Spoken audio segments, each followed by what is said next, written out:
കാലം ചെയ്ത ഫ്രാൻസിസ് മാർപ്പാപ്പയുടെ പൊതുദർശനം വത്തിക്കാനിലെ സെന്റ് പീറ്റേഴ്സ് ബസിലിക്കയിൽ ആരംഭിച്ചു. പ്രത്യേക പ്രാർത്ഥനാ ചടങ്ങുകളോടെ ശനിയാഴ്ച വരെ പൊതുദർശനം തുടരും.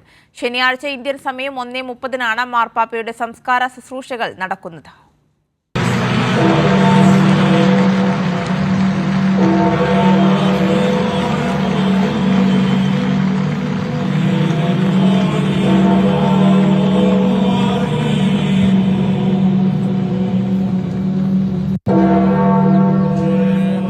വത്തിക്കാനിലെ പ്രത്യേക ചാപ്പലിൽ സൂക്ഷിച്ചിരുന്ന ഫ്രാൻസിസ് മാർപ്പാപ്പയുടെ മൃതദേഹം കർദിനാൾമാരുടെ അകമ്പടിയോടെ വിലാപയാത്രയായാണ് സെന്റ് പീറ്റേഴ്സ് ബസിലിക്കയിലേക്ക് കൊണ്ടുവന്നത്.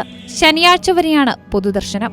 മാർപ്പാപ്പയുടെ ആഗ്രഹപ്രകാരം ഉയർന്ന പീഠത്തിലുള്ള പൊതുദർശനം ഒഴിവാക്കി. പ്രാർത്ഥനാ ചടങ്ങുകളിലെല്ലാം നേതൃത്വം വഹിക്കുക മുതിർന്ന കർദിനാളായ ഡീൻ കർദിനാൾ ജിയോവാനി ബാറ്റിസ്റ്ററയാണ്. ശനിയാഴ്ച നടക്കുന്ന സംസ്കാര ശുശ്രൂഷയുടെ മുഖ്യ കാർമ്മികത്വവും ഡീൻ കർദിനാൾ ജിയോവാനി ബാറ്റിസ്റ്ററയ്ക്കാണ്.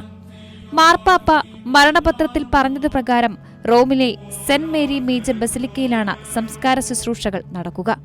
ശവകുടീരത്തിൽ പ്രത്യേക അലങ്കാരങ്ങൾ പാടില്ലെന്നും ലാറ്റിൻ ഭാഷയിൽ ഫ്രാൻസിസ് എന്ന് മാത്രം എഴുതിയാൽ മതിയെന്നും മരണപത്രത്തിൽ പറഞ്ഞിട്ടുണ്ട്. അതേസമയം പുതിയ മാർപ്പാപ്പയെ തെരഞ്ഞെടുക്കാനുള്ള കോൺക്ലേവിന് മെയ് 6 മുൻപ് തുടക്കമാകും. News desk, Kairali news.